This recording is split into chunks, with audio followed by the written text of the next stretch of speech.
বান্দা ইবাদত করেছে 900 বছর পর্যন্ত ইবাদত করেছে। আনচির নামক একজন বান্দা 900 বছর ইবাদত করার পরে আমার আল্লাহ তাক দুনিয়া থেকে সে যখন বিদায় হয়ে গেল, বিদায় হয়ে যাওয়ার পরে আল্লাহ বলে, ওই বান্দা বলে, এ ফেরেশতারা আমি একটু আল্লাহ পাকের জাহান্নাম যেটা আমি সেটা দেখতে যাব।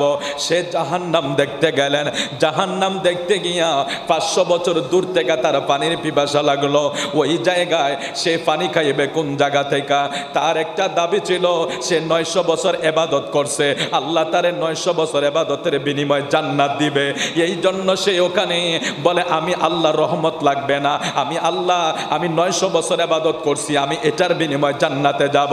আল্লাহ বলে ফেরেশতারা রে, আমার এই বান্দাটারে একটু জাহান্নামের অংশটার দিকে নিয়ে যাও।